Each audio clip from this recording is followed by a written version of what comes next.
What's going on, guys? Pick up the HECZ here, coming at you with episode number one. And this is going to be the official episode, obviously, of the Call of Duty eSports tonight, where we take eSports and we talk about eSports and we, do what we're supposed to be doing, right?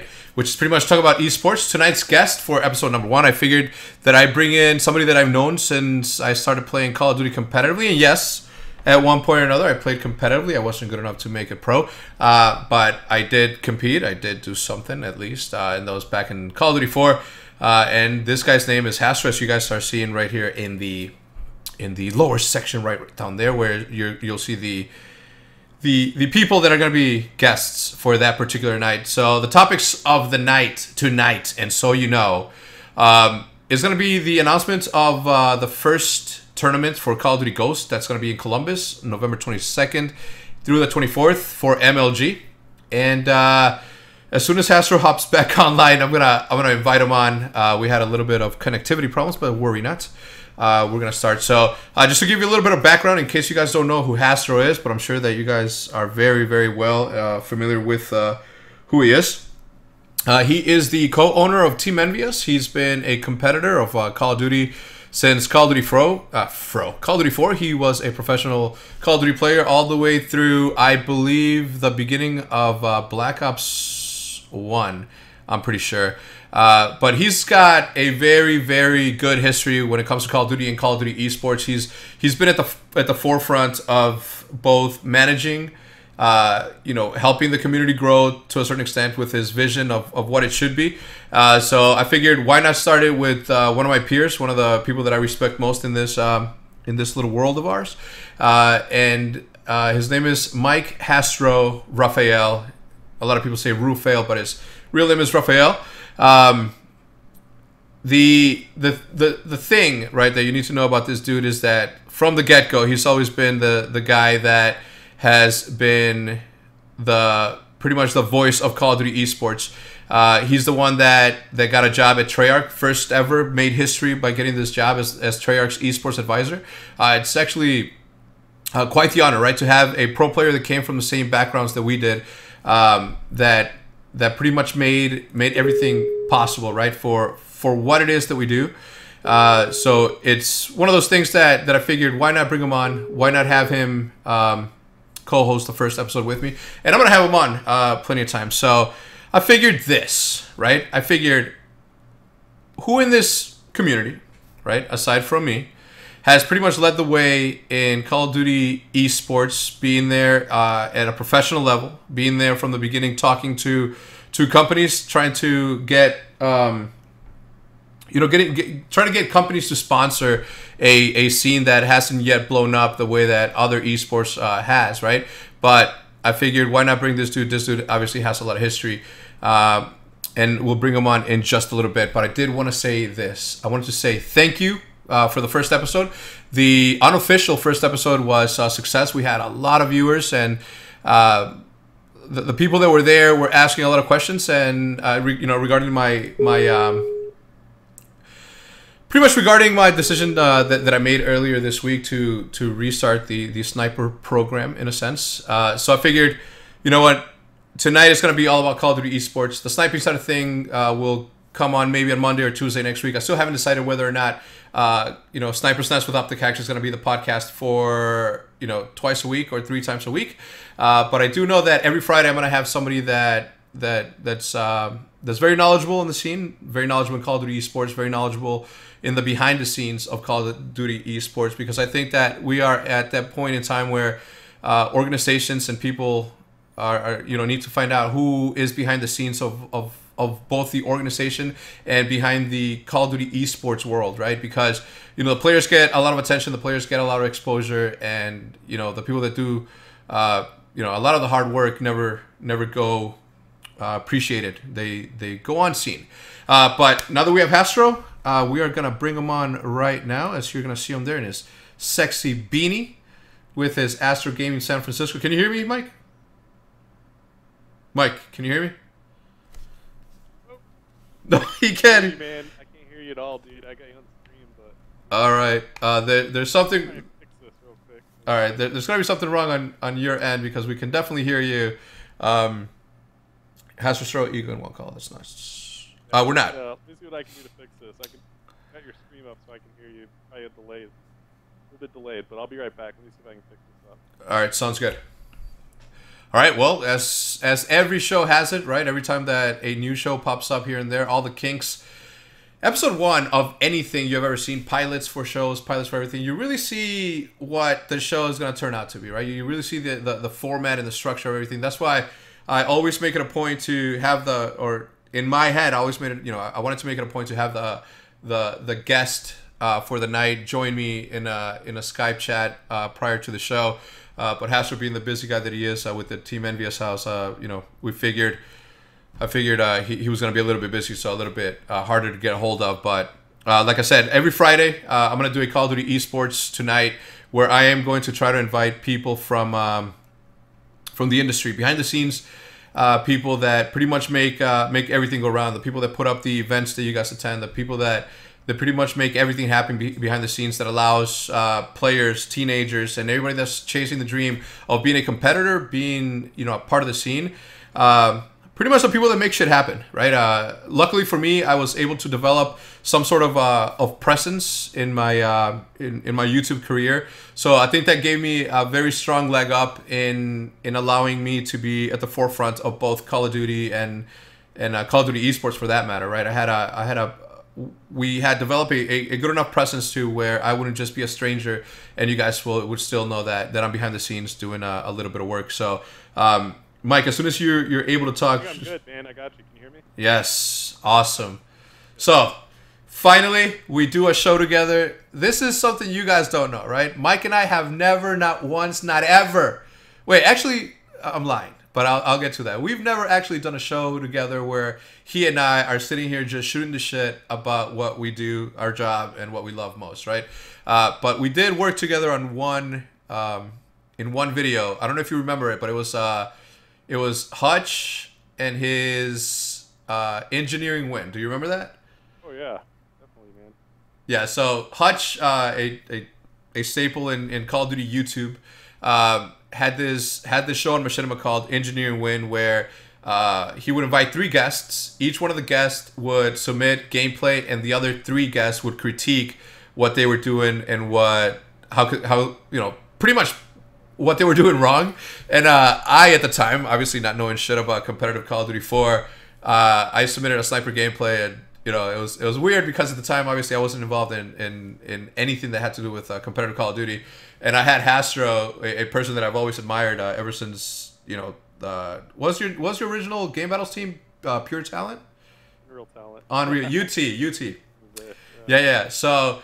I had this dude critiquing me, and at the time, I'm like, holy fuck, this dude's a fucking legend, and he's about to see me fucking pretty much snipe in a pub, and I'm going to embarrass myself. But aside from that, we have never, ever done any sort of media together. I'm going to upload this to my YouTube channel.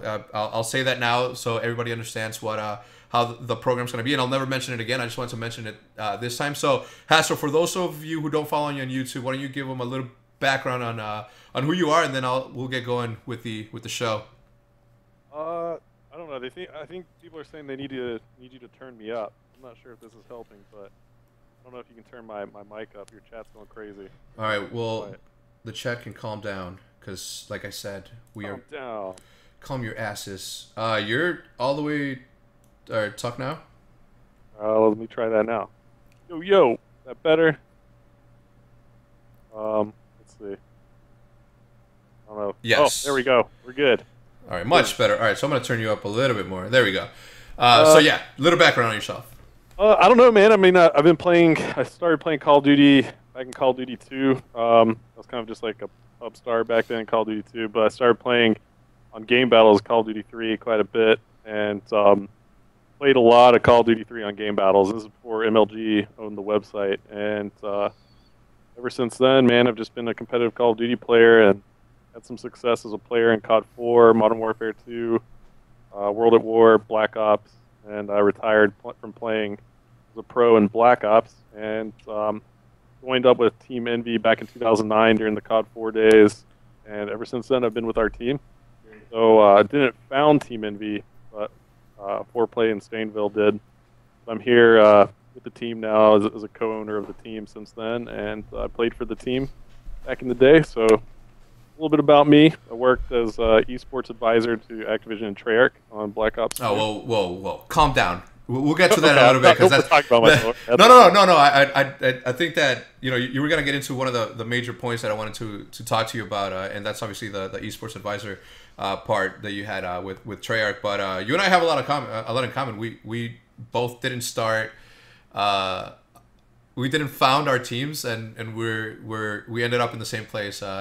Pretty much leading the team in the managerial aspect of it. So right off the bat, right, I want to touch base. I know that you guys have always had the team house. I think that you were probably like the first ever Call of Duty team to ever have a team house, to have that. You guys were ahead of your time, right? Like at the time there was no was there Twitch when you guys started the house?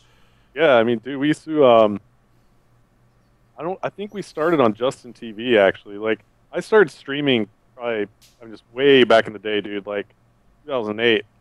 I think I was streaming back then, and nobody was streaming. Like I used to stream on Justin TV, but yeah, when we got the house going, I think we started streaming on Justin TV before Twitch even existed. And then as soon as they put Twitch up, we used to stream on there. And I mean, we'd get like 600-700 viewers. I mean, I think we rarely topped like 1,000 viewers back then. Nobody was really watching all that much until you guys came on the scene. But like. All right, you're turning into a little bit of a robot, friend. If you guys didn't know, Hastro's also part cyborg, and we're gonna wait for his levels to pretty much fix themselves. Before I probably get DDoS'd again, I want to say this up front. When I get DDoS'd, I just fucking go and do something in the meantime. I don't just hang around and fucking waste my time. Last time we used to get DDoS'd, I just quit completely and altogether. I just said, fuck it, why am I gonna waste my time? Because like, I don't like to be annoyed, and I'd rather not have a show than to be annoyed. So I don't know. I'm very good. I'm very good at letting DDoS attackers win and beat me. I'm really good at that, because I don't have the time to like be annoyed. So, FYI, can you guys hear me? Hey, Adam, you're fucking blocked, pussy. All right. We're waiting for Hastro's camera to come back. In the meantime, damn it. Is it raining in North Carolina? Because over here in Chicago, it's nice and real good. Yeah, well, I don't know, man. No. I don't know what it is, but anyway, I was just telling my stream that I'm very good at letting DDoS attackers win. I'm very good at giving up on shows, because I'm like, right now I'm like, it's 9:55, I could be in bed eating some milk and cookies, watching Shark Tank, instead of being here and trying to put on a show for all the people that want to watch it. But yeah, so like at the beginning of the year, or last year, during Modern Warfare 3, we had this thing called The Basement, Nate and I, and we just kept on getting DDoS attacked after DDoS attack after DDoS attack. And I was like, Nate, fuck this shit. Let's just fucking give up. Like, who cares? Let's just not even do it. Let's just forget about it. And we did. No one ever saw The Basement ever again. And I'm really good at that. I'm really good at letting them win. I don't know why. My voice is low. I don't see why. I look real good. I know that. Hold on. Can you guys hear me now? Better. But so yeah, where we left off, Mike. And I'll obviously try to fix this in post-production when I edit this for YouTube. We were talking about the Envy House and how you guys were like ahead of your time when you guys moved in, and you guys had about 1,000 viewers tops, and the scene wasn't really established at that time. Especially the streaming scene, right? Because YouTube was just taking off in those days. Like I know that because that's what I was doing in those times. I was focused on YouTube and not anything else. So at the time, obviously, you guys didn't like. When was it that MLG introduced Call of Duty to their circuits? It was back in 2008. Still there? Yeah, I'm here. I'm here. Okay. So you might need to turn me up too. I'm not sure if we're screaming in your chat again. Oh, there we go. Bam, bam! I fixed it. God damn it. Yeah. So this was essentially what happened. So I showed up in 2007 at an MLG event. It was Vegas. Okay? Yep. And I bought Sundance a beer. I'll never forget that. He had no clue who I was. I was just a random dude. Bought him a beer, and I just remember saying like, "Hey man, you need to look into Call of Duty. You know, like look into Call of Duty. It'd be awesome for MLG." And that November, Call of Duty 4 came out, and sure enough, I mean that was the game that they liked for the pro circuit. So we started having online pro circuit ladders. There weren't any like events really. They had events for Halo, but they weren't having Call of Duty LANs basically until the national championship in 2008, which was in Las Vegas. Yeah. So all right. So sorry, I was reading something in the chat, and I always make it a point not to do that because I get distracted. ADD kicks in, and you're like, fuck. I end up watching videos for like 9 hours. So let's jump right into it because I knew that the second that I had you on, we were gonna get into this big ass discussion as to how to make things work.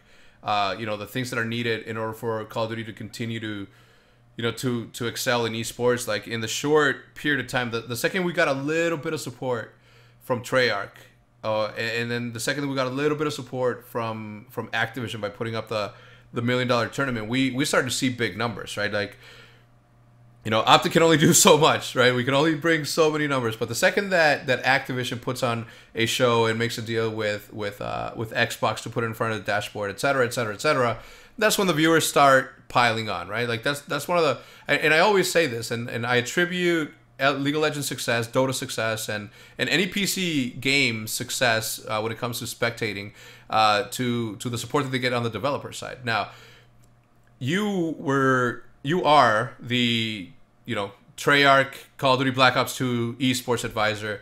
Why don't you explain a little bit of what your job entails, and as being this advisor, quote unquote, and the sort of role that you played in Call of Duty eSports, because I don't think that a lot of people understand the huge step that was for Call of Duty and its history, because it's never ever happened. And as of right now, you haven't been contacted by the Ghost developers, have you? No, but I'm not working as an esports advisor there currently. I mean, I was there for development of Black Ops 2 and through the Call of Duty $1 million tournament. But, right, but as far as Ghost, they haven't approached you and asked you to. No, I mean I've pretty much had zero communication with Infinity Ward whatsoever. I mean, I still speak with some of the Activision guys, but for the most part, I haven't Gotcha. really done anything. Yeah, and the reason I say that, and the reason I ask it that way, is because I just said that it has never happened before, and we don't know if it'll happen again, and that's where we're at right now. So why don't you let's get back to what you did for them and the role that you played in the success of Call of Duty esports. I mean, I worked on game design features that were related to esports. So I worked heavily on codcasting mode. I mean, that was kind of my baby when I was there working with Juan and some of the guys, and I worked on some game mode options and also a little bit of league play and some of those things. But I don't know. I just had kind of a hand in talking about what would make the game more competitive, essentially. Mm-hmm. Now, the modes, right, and the guns, right? Originally, at the beginning of this whole season of the Black Ops 2 season, there was this crazy push that has never been there, right? Which was, let's allow the players to use, or let's make the players use kill streaks. From the get-go, and we can go back and look at the rants, interviews, or I don't know what other shows we were on with I was on a show with Golden Boy and on a show with TWR Diesel. And from the get-go and from the go, I said, you know what? Let's fucking give it a try. Let's not just say no for no's sake. Let's sit here. Let's give it a good try. Let's give it an honest chance and see where it takes us. For so many years, we had been trying something, and we had seen absolutely no scaling and no growth, and nothing that would pretty much, in the eyes of a spectator, in the eyes of a stranger, in the eyes of somebody outside of Call of Duty esports, could have legitimately said, you know what, this thing is growing, this thing is going somewhere. And I said over and over, the definition of insanity is, you know, doing the same thing over and over and expecting different results, and that's where we were. We were stuck in this mind frame that said, you know, we've never used kill streaks. Why should we use them now? So from the get-go, I said, let's give it a try, right? And do you think that using that allowed a different element that allowed the casual gamer to be more enticed into, you know, spectate Call of Duty at a professional level, or do you think that it would have happened regardless? Miguel. Michael. We cannot hear me? Now we can, yes. Okay. There were still I think there were still just a lot of things that contributed to it. I mean, everybody wants to pin it on score streaks all the time, but I think score streaks added like an element of the game that made people like keep some interest into it, right? Mm-hmm. Like, I think it just makes for more like crazy plays that can happen. But I really wouldn't pin like the score streaks as bringing in more casual fans. Honestly, I think what happened was that, you know, you had $1 million tournament, you had something big and exciting that people wanted to watch, and I think that was really like what kind of spurned the whole growth in the scene. I mean, having that there was important, and actually using the game client qualified teams, I think that was also important.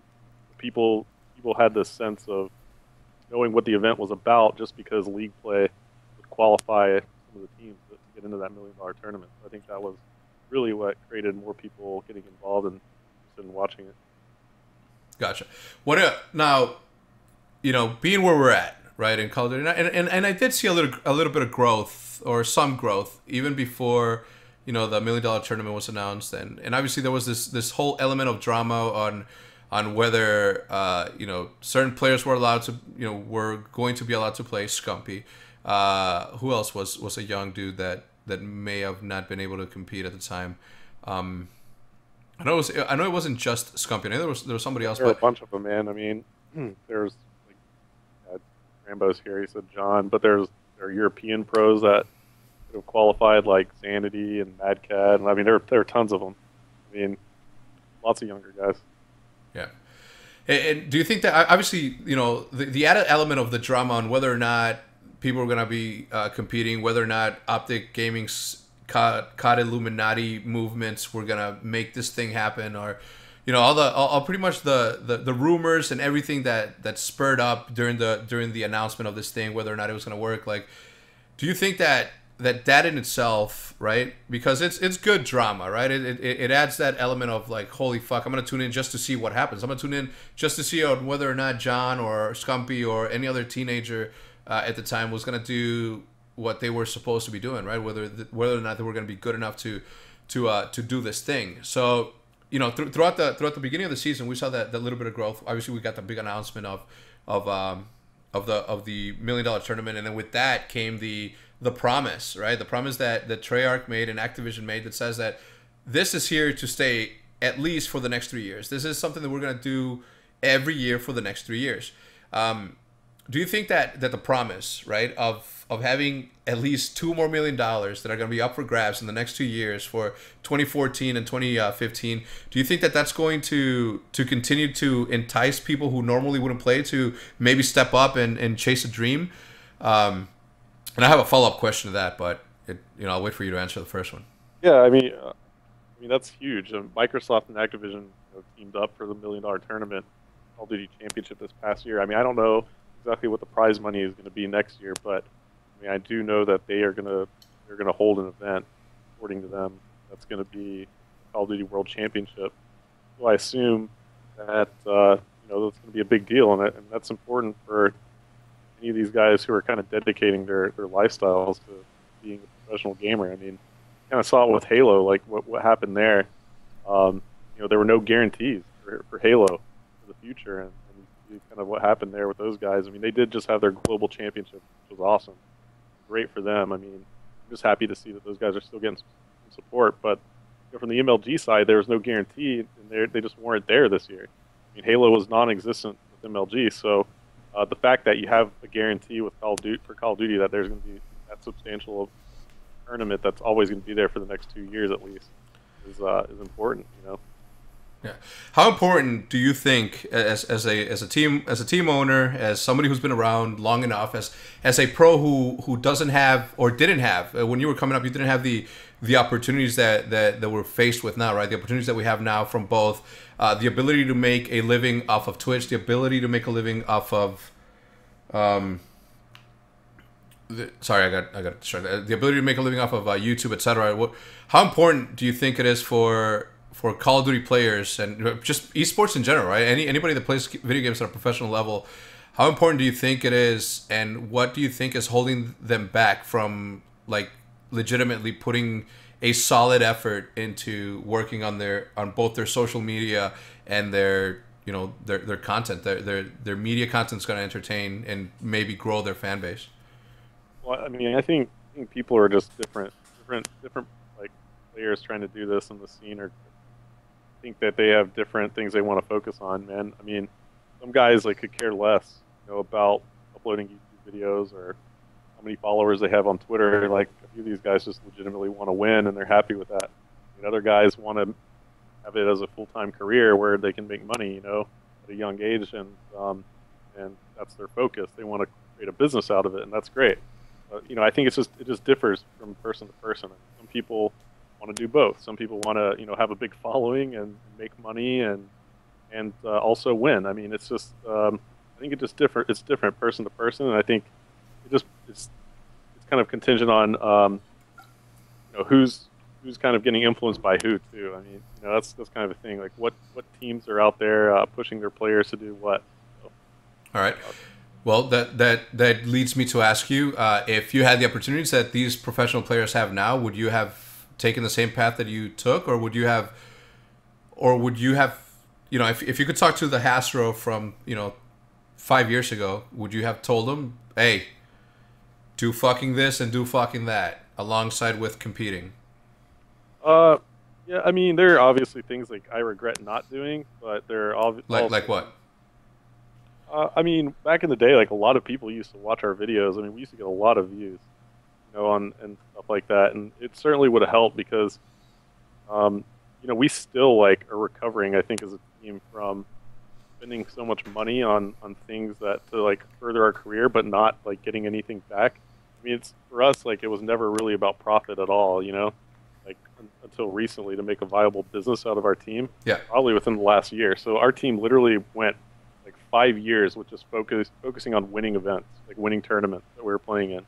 We didn't do shit to kind of recuperate the money that we were putting into our careers. Mm-hmm. So I mean, I kind of regret that a little bit because that definitely hurt, man. I mean, people don't know. In the NV house, we had the house in 2010.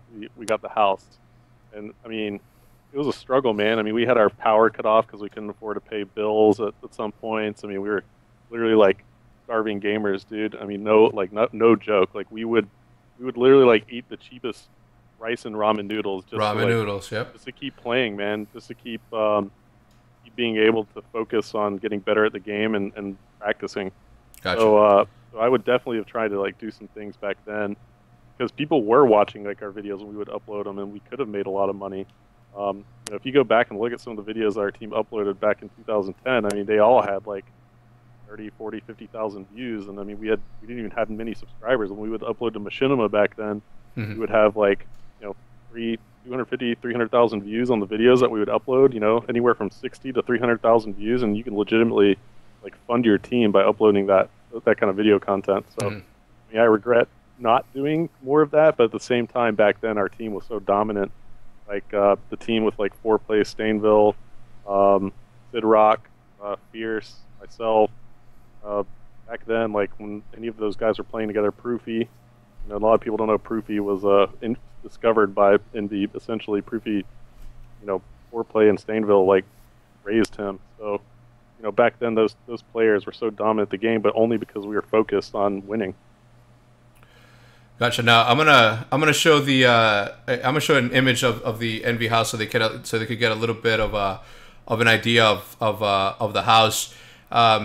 You guys are doing really good with your game room. Our game room is literally a war zone. Our game room is just a place where we go, we sit down, we make videos, we stream, and we'll eat, and that's it. Like a comfort level is not at an all-time. Sometimes it gets up to like 100 degrees in there, and it's like a fucking process to get certain fans aligned in certain ways to where one fan throws the cold wind from another room into another one and into the game room. But you guys have like a legit setup. Like everything is very well organized. What part of the house is that? Is that the family room and then the dining room or the living room?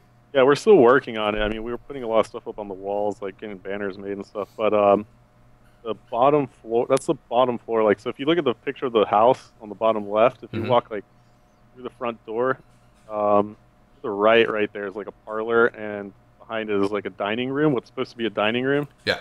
But that's the game room essentially. It's like a big parlor and like a dining room combined. You can see like in the background of the top right picture, it's like a chandelier like above where your dining room is. Yeah. So we kind of combined those two rooms to make game room. But yeah, I mean, when we started this thing, like when we started getting serious about the house, it was really about giving our players what we never had, man. I mean, I'm with you there, man. I was talking to Foreplay, and I was just like, dude, like this is the way this house should have been when we were here, and what we always wanted. And that's essentially what came out of it. We just wanted to give these guys like the stuff we never had, and hopefully they appreciate it.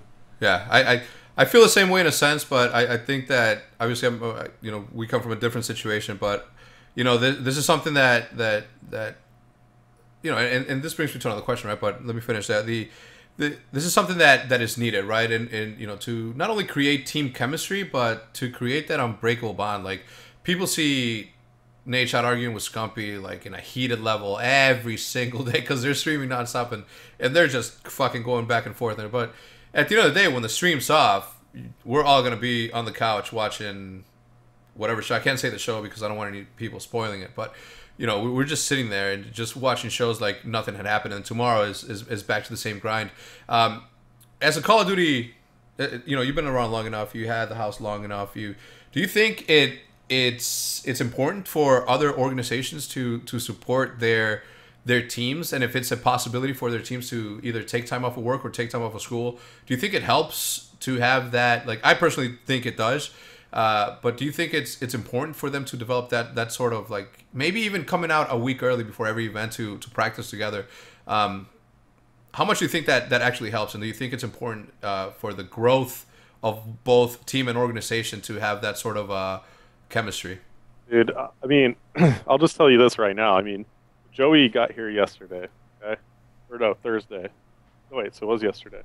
Damn, that quick. So, they got online and scrimmed last night, and I mean, nothing against the teams that they've played, but I mean, they absolutely demolished Beer. Just having them all together in the same room, they demolished Beer in their scrim. I mean, I've never seen them beat SOAR that bad. They beat SOAR terribly last night, and then today they won maps on Complexity. They beat Complexity 8-5 in their scrims. So, like, it's obvious that having 4 players in the house together, like, can create team chemistry instantly. I mean, it really does help. Sure. Okay, 7-4 in the chat. I got corrected. So they beat Complexity 7-4 in maps tonight. Yeah, so having them all together is like it's just a world of difference. And the hype, the stuff that was coming out of our team's mouths last night, like I've never seen them more hype. Scrim, and they were scrimming, and it was just ridiculous. So, yeah, it's that added energy that once you're when. It's like anything else, right? It's like when wolves are in a pack. If one starts howling, the rest of them are going to follow suit and start doing that. So yeah, hold on a second. Did you guys play on Lexi's host tonight too? Did you guys split hosts? Or? Okay, so everybody in the chat that's saying it's because of our internet, they played on Complexity's host tonight. Just to let you know, every single map. So there you go. In your face, chat. Hey, son. Like it's only the internet. So MLG announced, I believe it was, well, not MLG. Let me rephrase that. Call of Duty from their Twitter announced today that the first Oh, Call of hold on. It is actually true that Aches, they were on Aches' host, and Aches does live like an hour away, so we'll give you a little. All right, so Call of Duty on their Twitter to 1.6 million followers tweeted out earlier today that the first Call of Duty Ghost tournament was going to occur November 22nd through the 24th at MLG Columbus. Now, we know that the Xbox One is not going to come out then. And they did say that for sure it's going to be on the Xbox 360. Do you think that they're? I mean, I understand getting it hyped up. I understand that obviously it makes sense because that game's already going to be out, and whether or not the console was ready to ship or not. Do you think that it was, essentially okay for them to do it like that, or do you think that they should have held off, or in some way try to coordinate the release of both Call of Duty Ghost and the Xbox One? To have at least some sort of coordination, right? Because like to make the transition, obviously the game, you're playing the game on the Xbox 360. There's got to be some sort of change at some level, right? There's got to be some sort of change when you go from your playing Call of Duty Ghost on the Xbox 360 to playing it on Xbox One. Now, Yeah, the controller is probably going to be the biggest change, but for players to get used to, it's going to be the controller. That's going to be the issue, I think. Well, I mean, I played Call of Duty on PS3 and I played it on Xbox 360, and there's controller or not, there's still some sort of change, right? Not necessarily in the graphics, or maybe a little bit in the graphics, but in the movement as well. Do you think that? And now this brings me right. Like, what about the disc? Right, you're buying an Xbox 360 disc. Is that going to work on the Xbox One, or are you going to have to go trade that in? Oh yeah, you're going to have to get a new disc. Yeah. But what is going to happen, Hector, is that you're going to be able to take your profile. So, like, if you rank up your guns and perks and everything on your Xbox 360, your profile will be transferable to any other console or even PC. So, like, your prestige level and all your profile, your gun saves and unlocks and all that stuff, you can play on PlayStation or PC and still, like, maintain your prestige and all your guns and stuff. So. Fine, whatever. But you're gonna have to pay twice to upgrade. Like I still don't get their strategy there, right? I mean, obviously Activision said, hell yeah, fuck yeah, let's sell 2 discs to the same people, right? But at some point or another, you're gonna hear some sort of negative backlash from the community. Like even myself, who like. I'm not gonna care either way, For entertainment's sake, I'll buy whatever, right? Like if I want to be entertained, I'm gonna go buy a fucking packet and jump out of a plane. Like nothing's gonna. They're saying in the chat that's a $10 upgrade, so that's not. Okay. Well, that's something I didn't know either. All right. Nice. Well, whoever didn't know, now you know. Like us. Yeah, like us. Because I was thinking, I'm like, man, I'm gonna do it. I'm a Call of Duty fanboy, no matter what they do. I'm fucking doing it. But as a kid and going back to my childhood or my teenage years when I didn't have a job and all I did was go to school, like it took a lot for me to convince my dad to buy me shit that I wanted. At the time it was obviously expensive basketball shoes, but to get him to buy video games, the same video game twice, that's a little bit rougher. But all right, at least that makes sense. $10 is not that big of a deal. Especially when you don't have to turn in. Wait, do you have to turn in your disc with it or not? I'm assuming you do. Yeah, I'm assuming that's only if you exchange your disc. And oh, obviously. How else would you know if they had an upgrade, right? They don't just give you a new disc for $10 probably. Like, hey, here you go. Yeah, that's definitely gonna be the case. But what's going to be interesting to see though is whether or not MLG runs on the Xbox One for the next event. That's what I'm wondering. Well, we have Columbus, and after that, I don't think that anything has been announced, has it? No, but assuming that they're going to have, Ghost competition again, shortly after the first event, within the next few months, or even 4 or 5 months down the road, like, is it just going to switch to Xbox One, or at what point are there tournaments, for pro points going to be switched over to Xbox One? So I'm just curious, like, how quickly that change will happen. Yeah, me too. Because if you think about it, how many Xboxes, like, right now do they have at events? Oh, there are shitload, dude. Yeah, now multiply a shitload times $500, and Yeah, exactly. that's an even bigger shitload. So there's gotta be some sort, and this is why people need to understand, right? That as much as you would like to get it, like we live in the age of the internet where you can pretty much go on any website and get anything for free, right? If you want to watch a free movie, you're gonna fucking go there, download it, watch it. That's it. You need free music, you're gonna get it. It is these type of things that have, in my eyes, preconditioned both the young people that are involved in our community, and obviously the, you know, maybe some in the 20s that really don't get to see, right, that in order for a company, right, that you like, right, a company that you spectate, a company that entertains you, they have to go through certain changes. They have to spend money. So in order to spend money, I mean, nobody does anything for free, right? And that's just the world, right? Like, if you believe that somebody should do something out of the goodness of their hearts, then maybe, right? But to make a living, to make a business out of something, there has to be some sort of profit. So when you see MLG saying, hey, we're going to have a VIP package for $250, and in return, we're going to give you a spectator seat that costs typically $30, a sweater from Nike that's usually $75, water bottle, etc., and the chance to win a fucking PC. Like, they're doing that to get a little bit extra money so they can afford to make the certain changes that are going to have to happen in the near future, right? As a company, you think not only one step ahead or 1 year ahead, you think long term. You think, like, where the fuck are we going to be in 5 years and how do we get there? So this obviously is going to bring me to the ad blocker, right? And I'll get there soon before the chat starts going fuck ads. I think that the internet has fucked itself in two different ways. One, it has given people the ability to get shit for free, and at the same time, it's turned that same monster that they've created by getting shit for free into something that they themselves despise, which is, you know, getting ads thrown in their face. What are your views on that? Like, and I understand that you, as like me, have your you know, the common sense that says, well, this needs to happen. But how do you explain to kids? How do you explain to young adults that, you know, ad blocker could essentially kill what they're being entertained by? Yeah, I mean, I think you're right on the money. I mean, I'd go back a second to where you said, you know, this kind of generation is preconditioned to expect things for free. I mean, it's you're right. Like, it's all about profitability and also survivability for, like, some of these businesses, especially like somebody like MLG, like a league. You know, they've got to survive. But yeah, I mean, ad blocker is an issue. I mean, let's just put it this way. It's probably a good analogy. Like, you pay for cable service, right? Pay for television network service, your cable television. But they still run in a minute and a half to 2 minutes of commercials every 15 minutes on pretty much every channel that you're going to watch.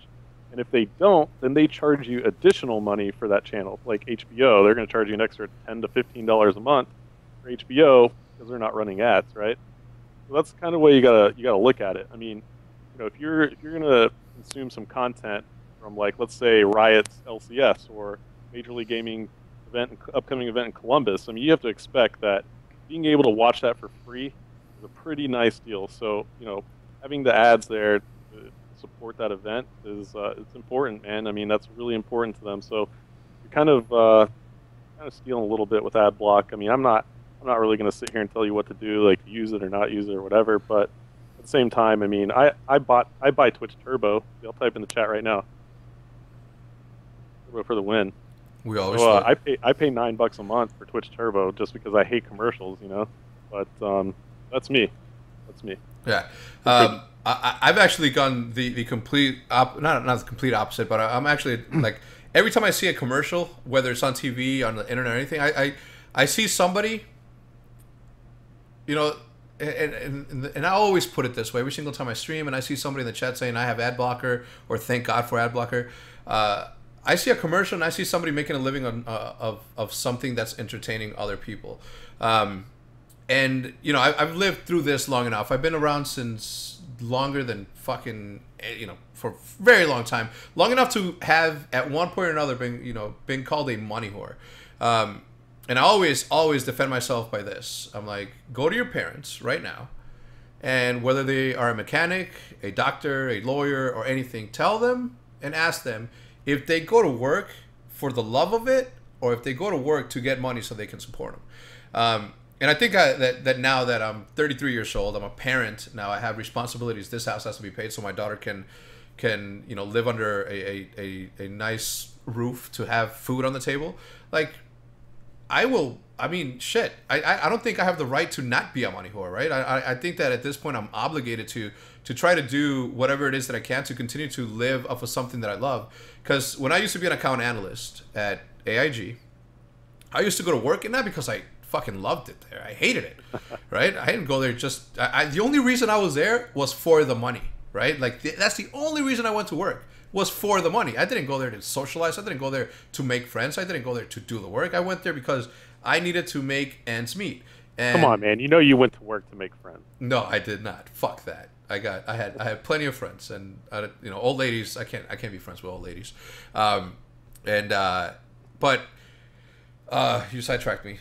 So going to work for that, like in that period of my life, I was the biggest money whore in the world, because the only reason I went to work was for the money. Here, I am blessed enough and lucky enough to do my job and get paid for something that I love doing. Like, if I won the lotto tomorrow, you'll still see me doing shows like these, YouTube videos talking shit about snipers and how everything. I just like, this is my passion. It's like saying, if I was rich, would I stop painting graffiti? Like, if I was getting paid to do graffiti, like, no. Like, my passion is going to be my passion. The things that I like are going to be the things that I like. If I can get paid for it, then God bless me.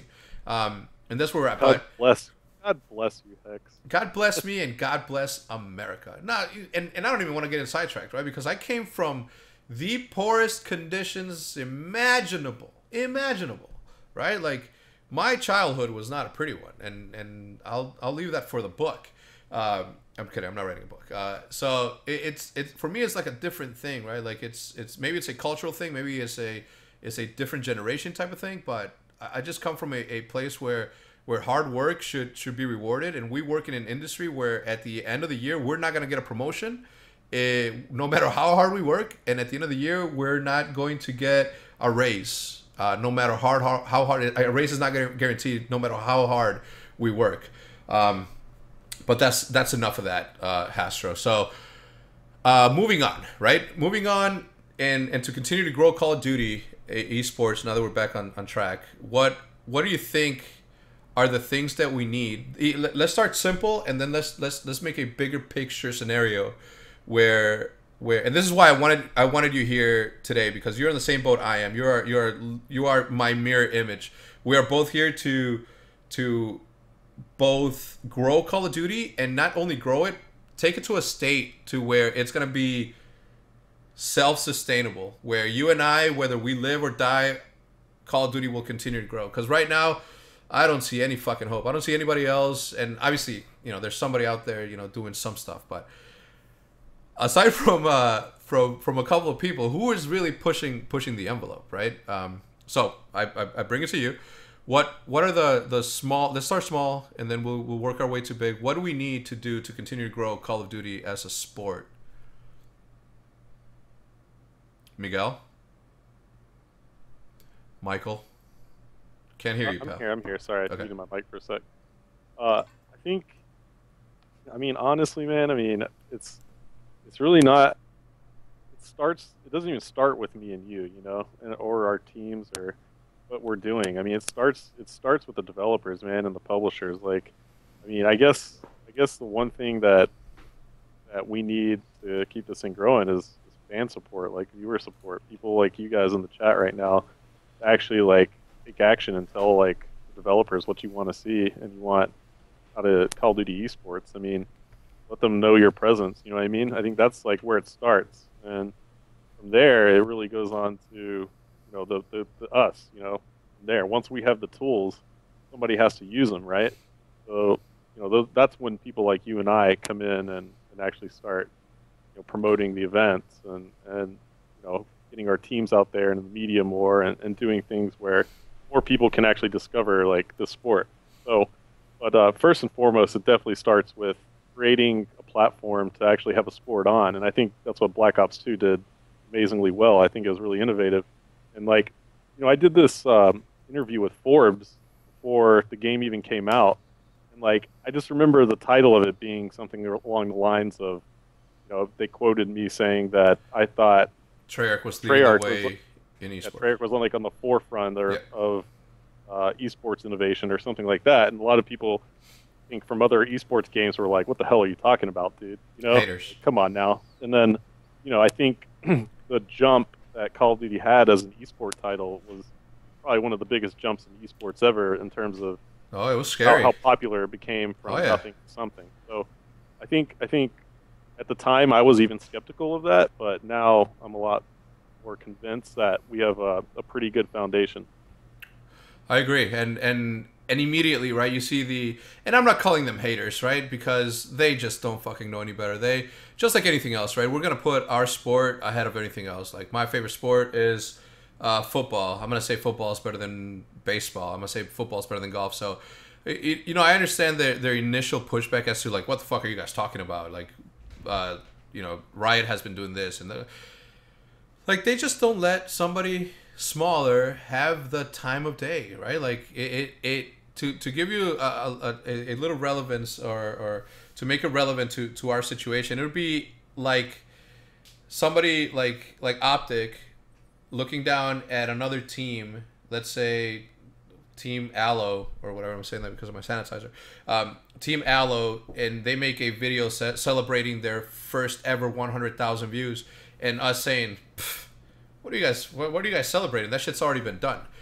It is the first time that they're doing it, which is why it makes it special for them and the people that watch them. And that's why I think that some of the reason that they were a little bit, standoffish and we had a little pushback is because they felt as though they felt as though they had it made, right, in esports. The growth that we've seen in Call of Duty this year alone, from where you don't see, the original channel lineup on Twitch was always either Dota or LOL, followed by StarCraft, and then maybe Call of Duty. This year, for the first time ever, Call of Duty has been consistently on top of StarCraft. And I think that brought a lot of attention to esports across the way because people noticed. I noticed this. Maybe the spectators don't look and pay attention to that, but these sort of things, right? Us being on top of StarCraft on stream viewers, us getting the publicity that we're getting, these are indicators, right? These are indicators that people in the industry are going to be like, something's happening there, right? And you immediately saw it this year when esports organizations that were never really into Call of Duty immediately said, hey, there's some money to be made there. Let me rephrase that. There's some work that we can do there to help that grow. And that's when you saw it, because of the growth that we've had this year. And I attribute that a lot to the fact that, like you said, the developer chose to step up and listen a little bit and give us some of the things that are going to make competitive Call of Duty at least a viable option to make it fair and as competitive as possible. Let me chime in there too. I mean, another thing to realize about this is that other esports titles like League of Legends or StarCraft, they have a huge Asian market also, right?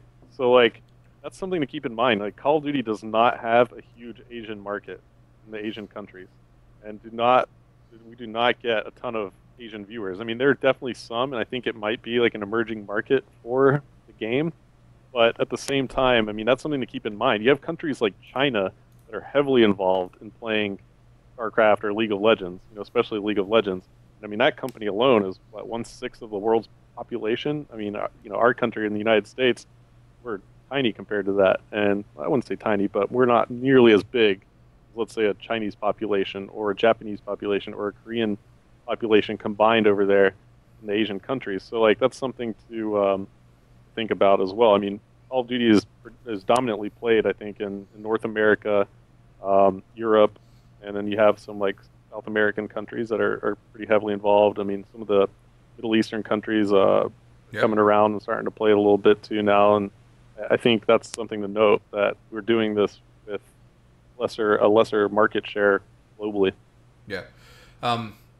you know, it also helps obviously that they're playing on PC and not a lot of people can afford PCs that expensive, and we have an affordable platform in which we can play in, whether it's a PS4 or the Xbox 360, and soon to be the Xbox One and PS4.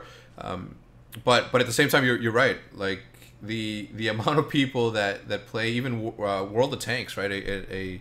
A game that is trying to make its way into esports. That's like super big in Russia. Like that is humongous, and just to put it into perspective, right? What Call of Duty is, and like Hastro just mentioned, right? This is a predominantly North American or Americas game because it's big in Brazil, it's big in Mexico, big in Puerto Rico, obviously London or the UK and Europe, but the largest population has always been in Asia, right? So the fact that we have grown so much to a point to where indicators are being are being raised, people are noticing, people are watching, it's good. It's a good thing, and that just shows again from going back to the beginning of this show when I said, the little support that we received this year from the developers and Activision teaming up with Xbox to stream it live from their platform. The $1 million tournament, that showed that it is there. It is possible. It's just that people are not aware that this little movement of the game that they love is happening.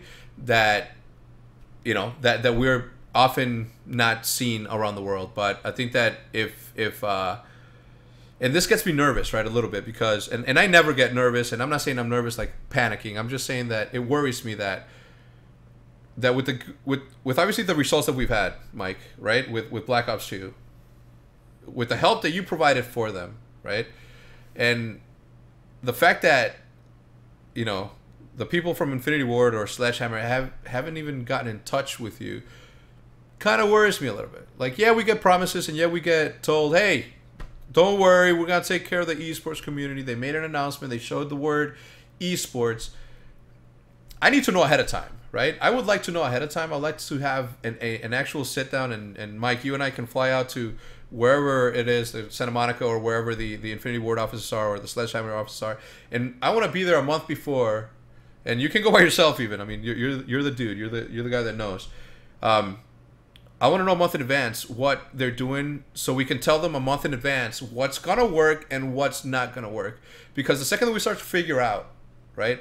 As the second that we figure out or try to figure out as we go along with it, as on the first tournament, it's not going to work. It's going to be a shitty first tournament. People are going to get discouraged. People are going to say it's over. People are going to start to panic, and it's not going to be good.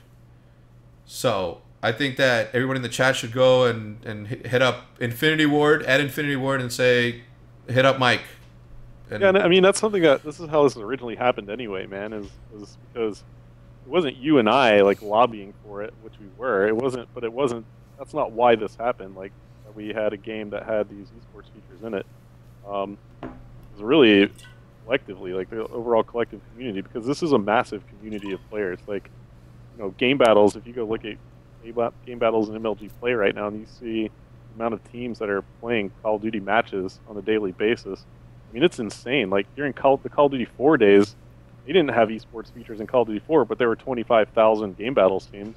That's teams. Yeah. I mean, there were a couple 100,000 people playing, and I'll tell you, I'll be like completely candid about it. I mean, I think when League Play came out in Black Ops 2, it was kind of like, all right, not many people are really playing this. Okay, so I feel like this is my theory behind it. I feel like Infinity Ward evaluated the esports features really early on, okay, and made a decision. This is just a theory out of me. Mm-hmm. Just said, okay, not many people are playing League Play right now. Not too many people are highly engaged by all these streams at the moment. Not enough to warrant us making a big commitment to esports for Call of Duty Ghosts. Because it's not really 1 month, right? You have to understand that very early in the development process, you have to make a commitment to putting features in your game that are esports friendly. So they probably evaluated, the esports initiative from Treyarch really early on, probably within the first couple months of Black Ops 2 being out.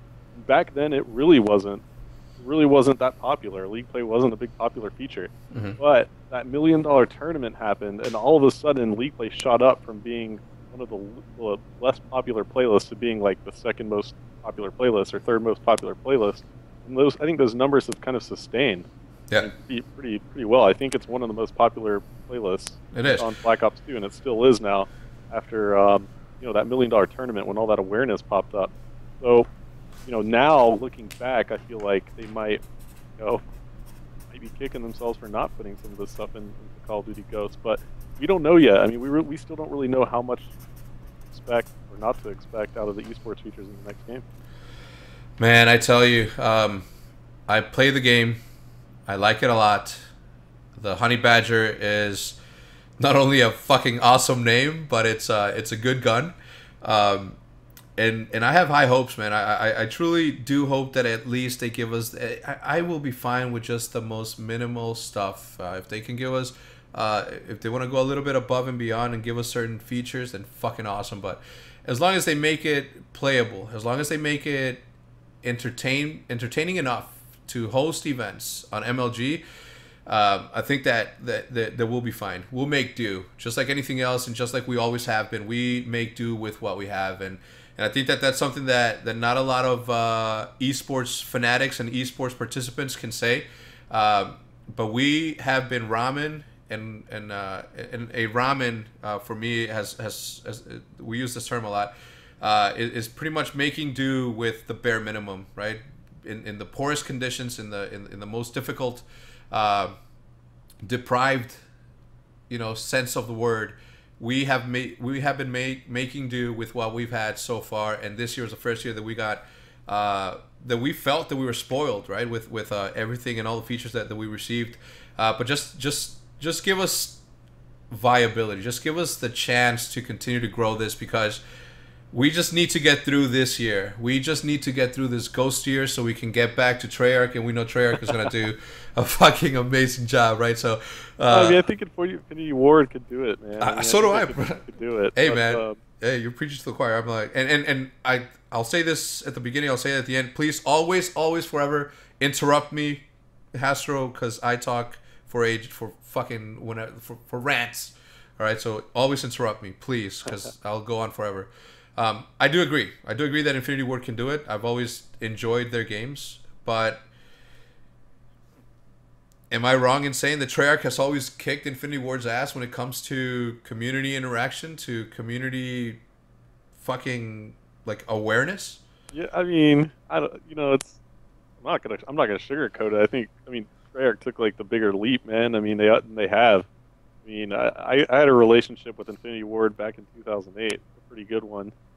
2008, 2009, and those guys were awesome. But I mean, as you know, a lot of those guys left for Respawn Entertainment. Yeah. So, I mean, I don't really know what to expect out of esports out of the next Infinity Ward. I really don't know, man. But I do know that there are people at Activision that really truly care about Call of Duty esports, to the point where they're probably watching the stream right now. Yeah. So, let's just put it that way. I know that there are some amazing people over there that are probably tuning in and are keeping tabs on what's going on and trying to fight for us. I know that. I'm with you there. And again, when I talk the way I talk about whether or not Infinity Ward is going to step up or not, I understand that it's not the artists of the game. I know that it's a decision from a higher up place that will say, you know what, let's do it or let's not do it. But earlier this year, I solved the problem about before we even had the $1 million tournament and league play exploded with users. I figured out the problem. I figured out the solution. I figured out not only the problem, but I also found the solution as to how to get more people involved and more people to play that. And I'll say it again just so I can toot my own horn. I felt as though once you reach a prestige master, or not even a prestige master, right? People that are emblem chasers, the guys that go for the prestige master so they can show the world, I've been through this game 15 times and I am the bomb. I am one of the best players in the world because of this. I think that every single time, every single season the league play starts, I think that there should be two emblems. There should be your league play emblem and then your... I have a piece of paper here. So there should be two emblems and then the name. Like this, right? This emblem should be your prestige emblem, and the one to the left should be what it is right now. It should be bronze, silver, and then masters. The second that you have two logos, and you go into any public lobby, there's gonna be somebody out there who's a prestige master, and he's gonna look at your shit and be like, whoa, whoa, whoa, why do you have what is that logo next to your prestige master? And then you're gonna be like, well, I'm not a pop stomper only, pal. I fucking play at the at a most difficult level with rules that are competitive, and it's a 4v4 organized competitive game within this realm of Call of Duty. If you want to get one, you can go in league play and try to get one. And guess what that player that's a fucking emblem chaser is gonna do? They're gonna play because they're gonna want to have that extra emblem, and that's where the cross pollination comes from. The casual gamer and the competitive gamer that's a little bit more serious about playing. I think that would have been a very good strategy, but as anything else goes, there's a million and one things that need to be done before any of this. And I'm not even talking on the development side. I'm talking about in the higher up managerial corporate side that would allow something like that to happen, because they would start thinking, well, cross pollination between this and that is going to deter, or is going to, not. It's going to discourage regular players from playing the game because they fucking see whatever. So they'll overthink it and they'll say, "Fuck that, we're not going to do that." But don't you think that would have been a good idea? Yeah. I mean I could sit down and really rant. I'll do it right now. I can tell you everything. Fucking go, bro. We're not going anywhere. Tell you. You guys want to hear it? Yes. Want to hear it? Yes. Break it down right now. I'll tell you, if they hire me again and they want me to go in, they give me leadway to do the things that I want to do to make this game a better esport. Mm-hmm. I mean, I would do things like use that new cloud computing integration that Xbox One has, right? I would make it to where it does stat tracking, where you take a ladder system and you integrate that shit into the Xbox One dashboard, where if you want to find a competitive match, like the Game Battles match finder, put that thing on the dashboard where you are able to make a roster, kind of like what League of Legends has done with their ranking system. You can make a roster of like 6 or 7 players. I think it's 7, maybe 8 players in League of Legends. Mm-hmm. Do that. You start promoting the events. You load up the League of Legends client right now. They're going to have the world's stream locked into the client. When you open up the game, they're promoting competitive play and what's going on with their world championship right now. That's why they get so many viewers and people watching. Mm-hmm. And the way that they've done things is insane. Okay, let's break it down this way with League of Legends. If you've ever played League of Legends, what they'll do is they'll take a professional player and they'll do a spotlight video on why that player plays a certain champion. And then they'll put that video onto the client, and it'll say, okay, so-and-so is playing this champion, and this video interviewing the pro player saying, yeah, this is what I do in the game. Those people go out and buy that champion. They actually monetize esports for their game. And I think those things like that can go a long way for Call of Duty if they were to include some type of microtransaction system. But I would really focus on putting in a nice competitive platform like something like Game Battles and integrate that into the Xbox One dashboard or into the PlayStation Network. And then from there, I would focus on the things that Treyarch did. Have a LAN lobby system, have spectator client, a really buff spectator client, and then just kind of blast things on the message of the day that promote competitive play. I mean, those things are important, and it works for other games. I mean, people like to be competitive. That's why we play Call of Duty in the first place. So why not give some visibility to who the best players and teams are, based on their performance? Put up a visible rank on the game where people can load it up and see who the best teams are in the world. I mean, that's important. We kind of have that now, but at the same time, there's no incentive. You need to give incentives too, like prizing.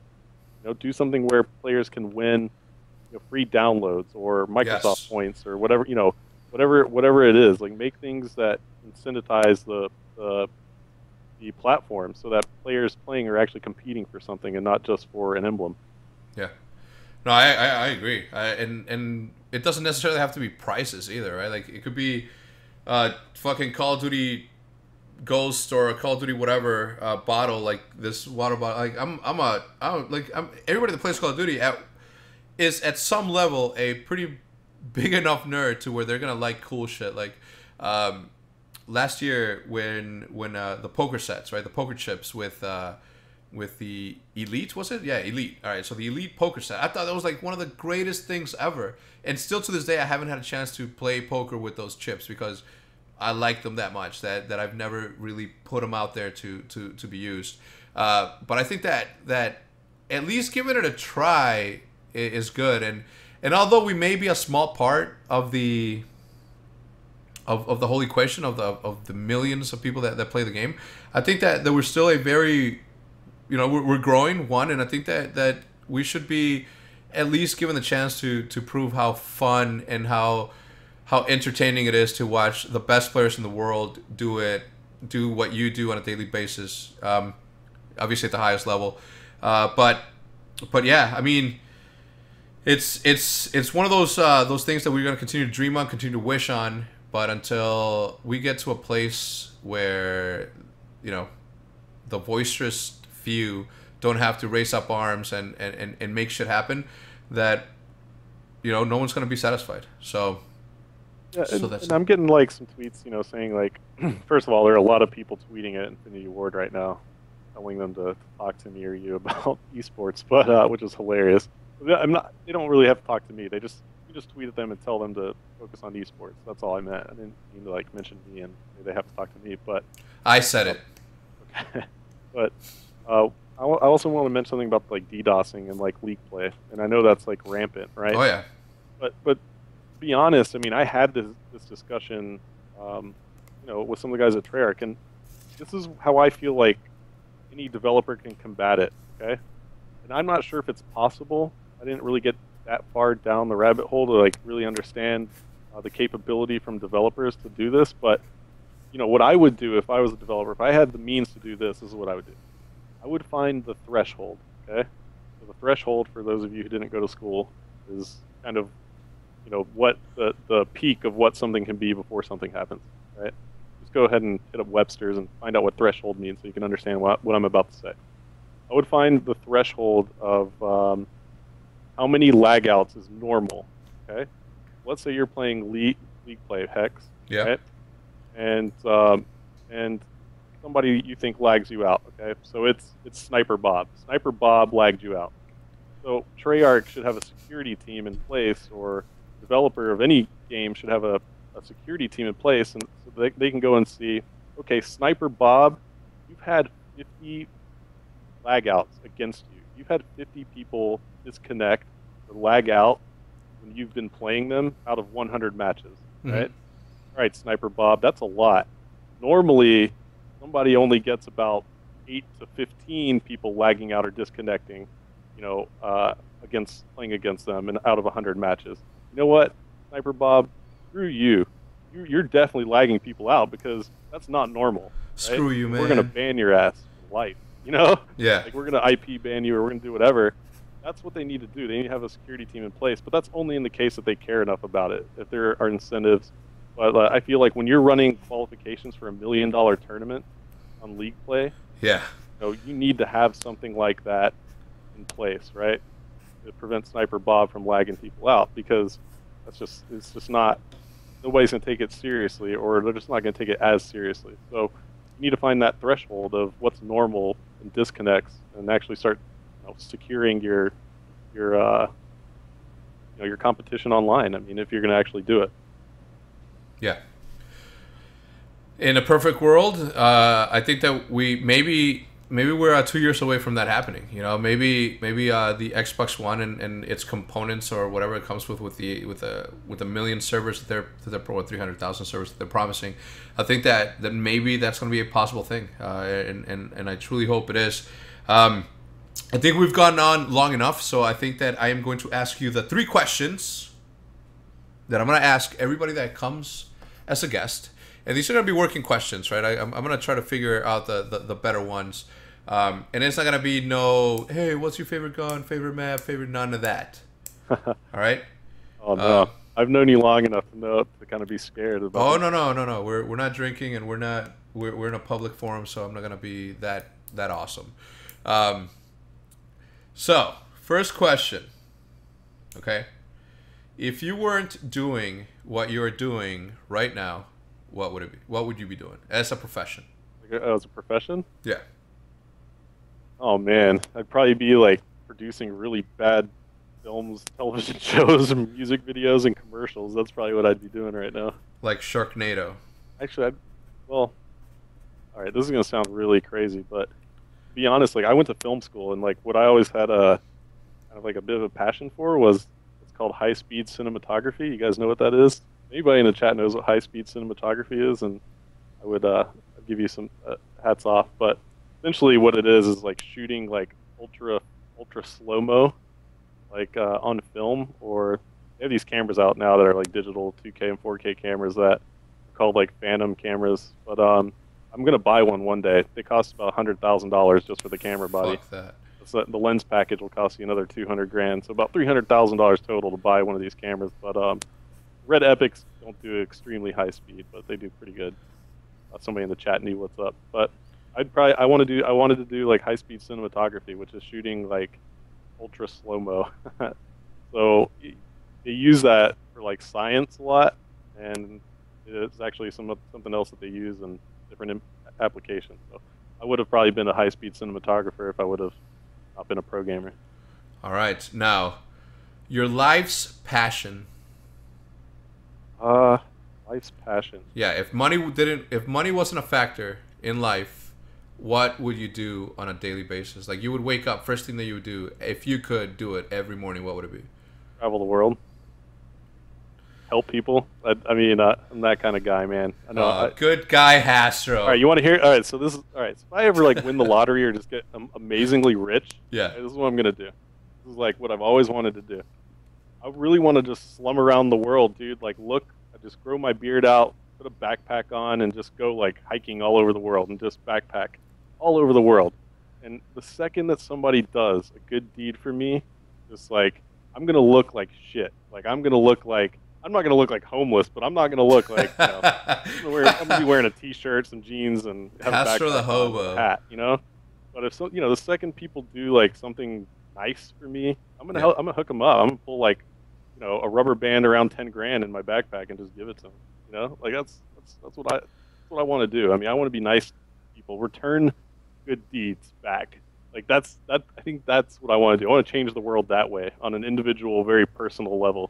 If somebody like goes out of their way to help me with something, yeah, I want to hook them the fuck up. You know? Yeah. Because that stuff doesn't get done anymore, man. I know. Fucking like, millionaires are so selfish. Today, this dude was at the gas station, and he was probably like 35 or 36 years old, and his mom was inside.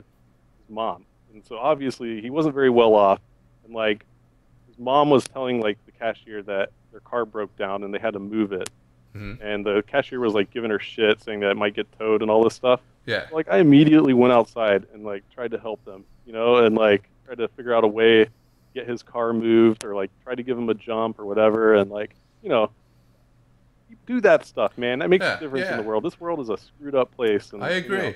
Anytime you can help somebody out, hey, good thing. I'm long answer. No, it's cool. I'm actually right there with you, but I wouldn't do it for human beings. Fuck human beings.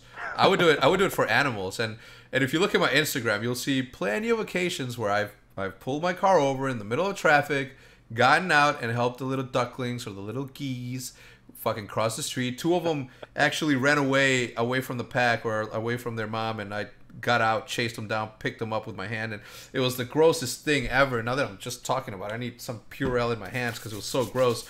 But I would do that for animals. I think that I would, if I was rich and I was well off, I think that one of my first projects, and this is after obviously I take care of my family, both the ones. Are you answering your own question right now? Yeah, I am, because it's a discussion. That's what I'm doing. I think that I would fucking do dog shelters. I would create 1 million dog shelters that are just gonna be like pimped out with bones, an infinite amount of bones for dogs to just have a fucking blast. Cats, you're on your own, pussies. But yeah, humans, you're on your own. Yeah. All right, and last but not least, all right, let me think about this one. This one has got to be a good one. So, Oh, and you know what? That thing. So you would go around and just give like me. I'm not that much into giving people money. I think that when you give somebody money, they're immediately gonna spend it on like necessities like bills and fuck that. Like to really give somebody a present that, in my eyes, to really give a present like if somebody gives. Whoa! Come on, man. I'm not saying like I'm gonna. First of all, I don't think crackheads or like drunks are gonna do anything nice for me anyway. But I'd be a good judge. No, I'm not just gonna hand like no. What? 10 grand for like lighting my cigarette or something. Yeah, no, I know, and I totally get it. I totally get where you were going with it. I'm just saying that like if somebody gave me right now $100,000, the first thing I would do is like, all right, what does Olivia need? My daughter. I'm like, all right, and then I would see what the house needs, or But if somebody gave me a Ferrari and said, yo, here's a fucking Ferrari, I'm not selling that motherfucker. I'm keeping it. So that's like a better present for me because you take everything on responsibility, you take obligations out of the equation, and you just have this very fucking cool ass present.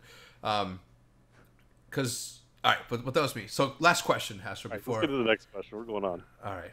Fuck. What's a good one? All right, I'm gonna ask the hashtag caught tonight for a good question. We'll end it with that one, and then we'll do our goodbyes and say our goodbyes. Hashtag first one to ask. 20 seconds. 3, 2. Don't drop my honey bun. Hi. All right, Green Rebels. Way to be, bro. You just got told don't drop my honey bun. All right. As we wait here, I'll think of one. If somebody beats me to it, then whatever. But let's see. Oh. Would you rather? Oh my Go ahead. Would you rather fight a horse-sized duck or 100 duck-sized horses? Avalanche, I am going to unmod you just for that dumb question, but you have to answer it. Wait, he wants me to answer that? I mean, I don't know. It's like dumb. One horse-sized duck? Yeah. Dude, that's scary, man. Ducks are like ruthless, bro. Those things are like, they have some animosity. I don't know if you've ever seen how like intense a duck can get. I'm actually kind of scared of one single duck. I mean, I used to feed those little fuckers with bread at like my local zoo. Yeah. Dude, those things get ridiculous. They get buck wild, dude.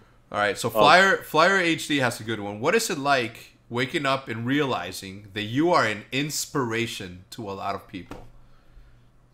I don't know, man. I mean, I think I just always just kind of want to keep doing what I do, man. That stuff doesn't really get to me. Like if I inspire somebody, that's awesome. All right, good. I play video games, man. Like I used to be a pro gamer. I don't know how inspiring that can be, but I think where I want to be inspiring is for people to realize, like, if you want to do something in your life, then that's what you should go do. Like, work on it. Actually focus on it, because I actually never wanted to be a pro gamer. We'll just put it that way. Like, I never really, like, I guess, like, dreamt of being a pro gamer. It just happened to me, and I loved competing in video games. Like, I just loved doing it. I think what came out of that was that if you find something you love to do, and you want to make that a career, then go for it. But it takes a lot of hard work. So if I'm going to be inspiring, I just hope that it inspires somebody to do what they love to do for a career, for a living, and to do it well. I can't say that any better. I think that you hit it right on the head. I'm the exact same way. I'm actually glad that you're like, well, yeah, no, waking up and being a fucking inspiration is fucking awesome. I don't wake up like I'm an inspiration. Yeah, I know. Oh. That's like the weirdest shit. If anybody says, it's like, hey, man, how have I inspired you? Make some pancakes. Yeah, me too, man. All right, well, Hastro, thank you for joining me on the first ever official Call of Duty eSports tonight. I couldn't have picked a better co-host for tonight, or a better guest. I do appreciate you taking the time to hop on and shoot the shit with me. And I hope that this isn't the last time. Oh, dude, I'm gonna make you let me come back and talk. I mean, yes. If anything, I'm gonna be like, Mara, I'm like, yo, let me co-host this. I want to co-host it. We should triple team a host. Is what you're saying?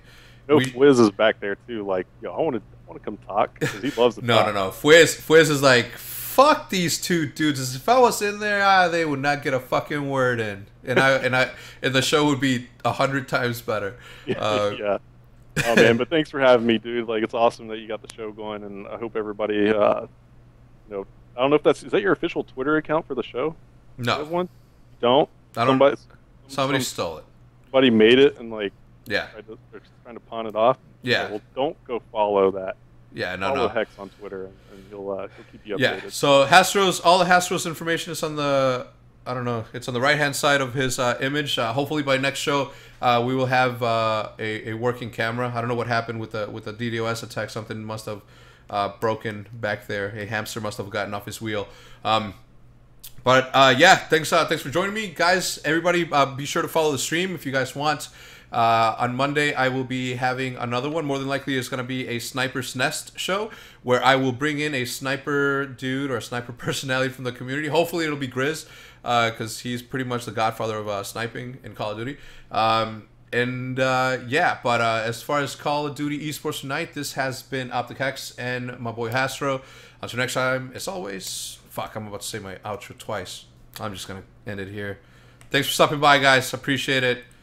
See you. I'll see you. No, that's Scrumpies. I'm just going to quit it. I'll take care of it for you. I'll take care of it for you. Thanks for tuning in, guys, to the first ever COD Tonight. This has been Big Optic HECZ. Peace. I'm out. Ooh, I think we're going to do that from now on. I think the host has to do my outro for... The guest has to do my outro for me. Thank you. That's going to be a thing now. I appreciate that, Hastro. Like you said, we'll see you.